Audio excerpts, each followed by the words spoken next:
Hey everyone, this is PrinceWatercress, and welcome back to Let's Play StarTropics! We've just seen that big, melted-looking rock over there. Apparently it seems to be more than just a rock. It's just made out of melted-down metal, kind of.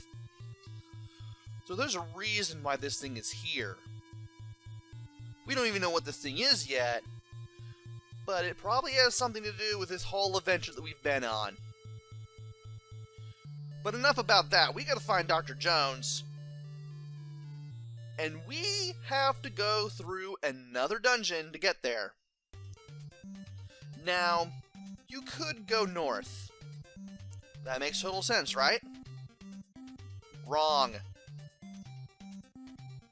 You go to the east and jump right here. There's a reason for that. And you're going to find out. Because if you keep going north at the start, you're going to be able to find a way to get into that little alcove there that I can't reach to the west. That's your cue that you need to go somewhere other than north. And if you go north past the secret area that takes you to that little alcove there on the west end there, you're going to reach a dead end. So you would have had to go east at the very start no matter what. And you want to be careful here. Defeat the enemies. Ow. Try not to get stabbed in the meantime. And here is where you'll see a new weapon, the Shuriken. You throw it once with B, and you line them up with the snakes. Press B again. It is possible to use the move slightly forward and jump when the snakes move technique, but this is a lot safer. However, if you don't have the manual, you won't exactly know that the Shuriken split in two, or the asterisk as the manual calls it. And therefore you're going to be stuck and you're going to be having a very hard time for no reason at all.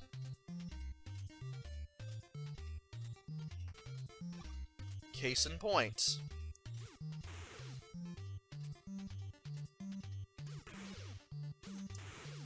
There we go. Gotta do that first. Gotta take care of the two in front of me first before I hit this thing, and then hit the little spike ball so that way I can move forward. And now we got these things again.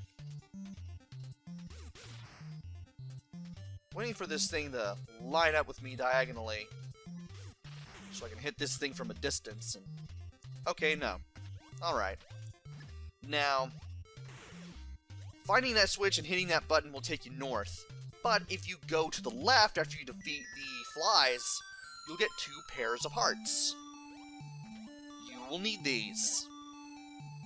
Trying really hard not to jump into the water like a moron, because I know I'm going to do it. And these things are back, but we don't necessarily have to fight them again. And this time, we just have the bats to worry about. Can't believe I took damage there. Oh well. But we will meet a new enemy here. These little... actually 2 new enemies. These little frogs that come at you, kind of like the dodo birds. Take 1 hit with the shooting star. And these little ghost-like circles. I don't believe they damage you, but if they hit you, you cannot use your weapon for a short time. You cannot use your yo-yo. Also, that tile is meaningless. Instead, you want to go over here, keep holding up, jump, go over here, keep holding down, jump. Here's a pair of hearts. Here's another pair of hearts. Now, instead of hitting the... well, you could hit the switch and then hit the button. But we want to go over here, because this will lead us to a certain place where we can drop down, right here, and that gives us 2 treasures. We need these treasures, because they will be useful. You want to hit these 2 bottom tiles, and then hit the buttons to get a potion, and 10 more shurikens.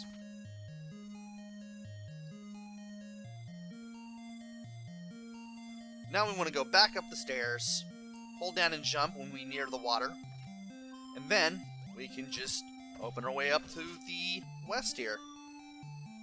Just in time for a mini-boss.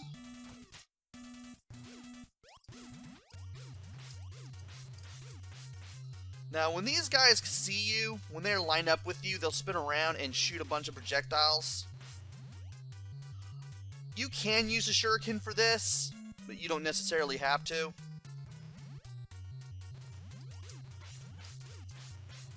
And I want to hit them 4 times before moving around again, so that way you have plenty of time to get away. And just like that, you can defeat them with the yo-yo. You can defeat them with a shooting star. I recommend having the shooting star here. It's really useful. And when you beat this little mini-boss, a tile will show up. You can jump on it and get that sign to show up, and you can try your luck at an extra life or 2. Now we have a whole bunch of tiles that we can jump to.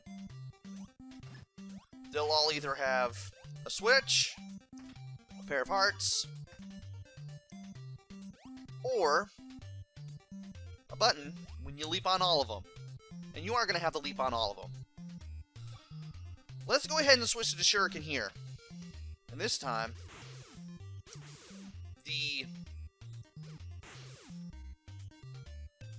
spike ball is a little closer.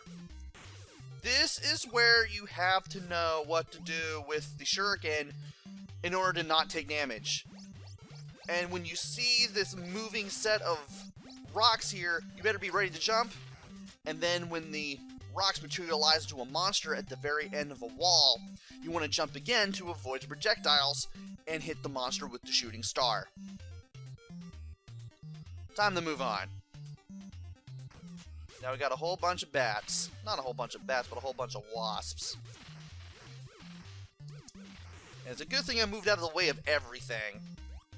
We're going to hit some tiles here to get some hearts that we're not going to need, but I might as well show them off anyway. As well as 20 more shurikens. Now in the next room... Oh, you just got more of these guys. Ow. Yeah, those projectiles will take off 2.5 hearts. And you also want to be careful in case you miss these guys. Because if you don't hit them in time, they will explode, and you will have to deal with them again. Oh, that took way more damage than I should have. Well, in the next room, we'll be able to get some hearts, but gotta be quick about it because you got the not just the bats, but you also got these little blades that will hit you. You don't necessarily have to kill the bats, you just gotta get to the other side. And this guy's just like the mummies. Just keep hitting them and you'll be able to take them out. Now we could go to the north right away, but if we go to the west here, we can go through the wall, hit a tile, and get some more shurikens. You'll have to take the long way around to where that potion is to find out that this area exists. But if you have a lot of trial and error, or in my case a map, I recommend having a map and playing the game in this day and age.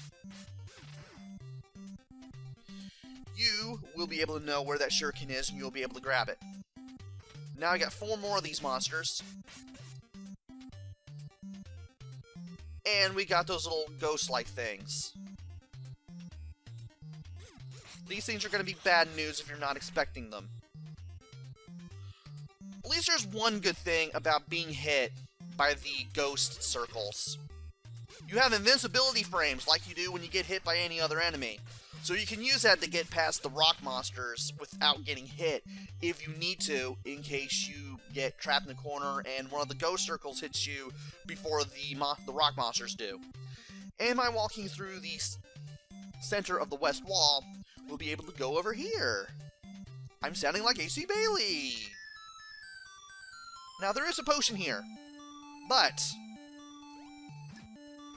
You can land on the tiles to uncover button and more shurikens. Open it up just like that. I'm going to switch to the shurikens real quick. Get some free shots on these things. Try not to get hit a whole bunch.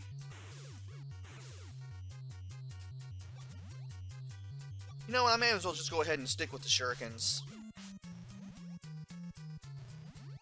Ow. Hold up. I might as well go ahead and use one of the potions. Okay, back to the battle. Trying really hard not to get trapped in the corner here as I do this. That would be terrible if I did. And you can kind of be slightly off-center if you're directly across from one of these guys. And the shurikens will still hit these guys just because of how big they are. And thankfully I was able to just narrowly get away right there. And yeah, you can see how you can be slightly off-center and still hit one of them. That was probably a better example of it.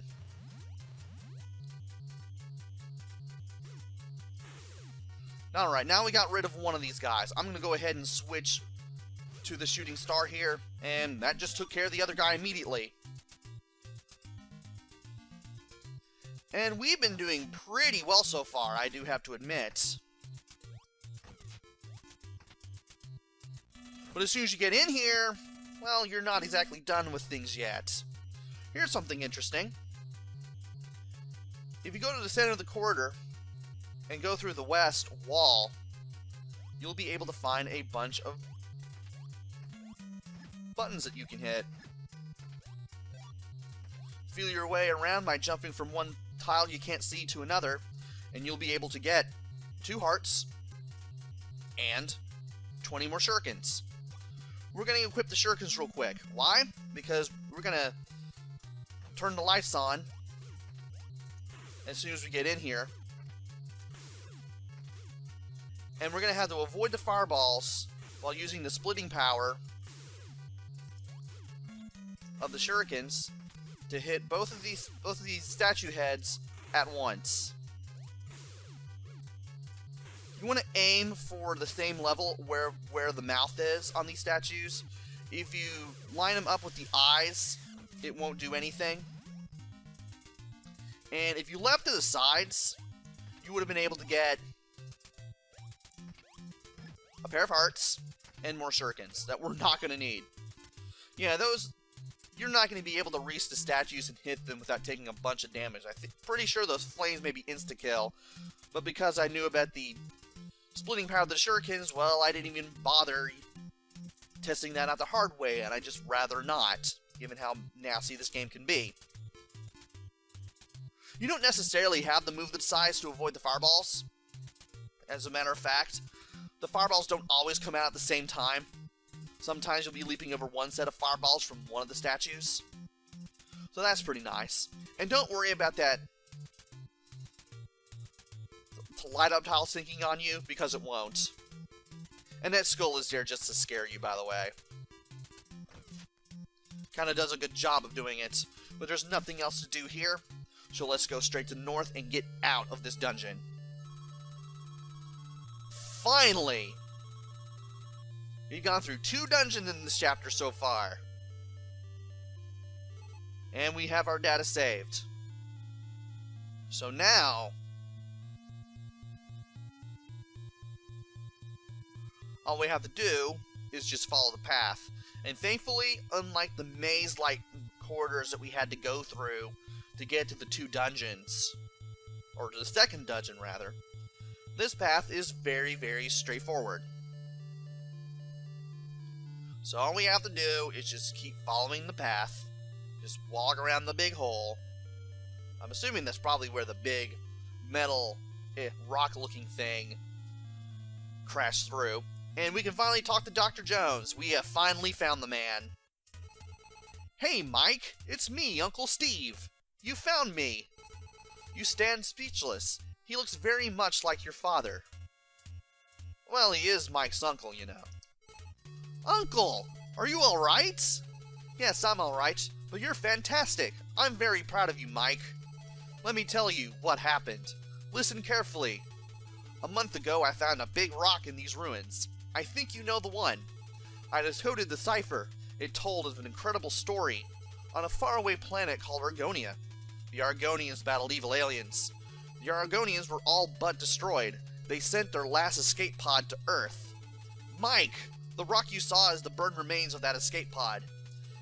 And the pod was carrying 3 powerful magic cubes. They are very important.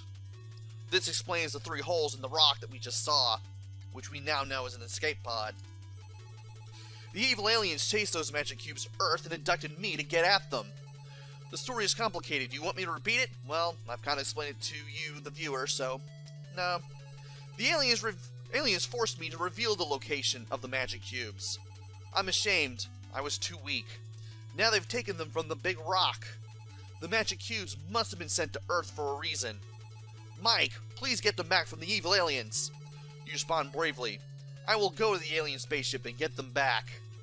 Mike, leave me here. I'll be okay. Good luck. And Dr. Jones will move out of the way, or Uncle Steve as we now know him. And we can take this staircase out of this underground tunnel, and Mike will automatically move north, ending Chapter 6. Number 7, Alien Spaceship. At last you've arrived at the spaceship. Find the 3 magic cubes.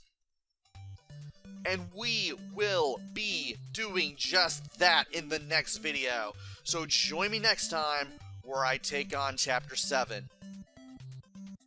Until then, this is PrinceWatercress. Take care, stay safe, and thanks for watching!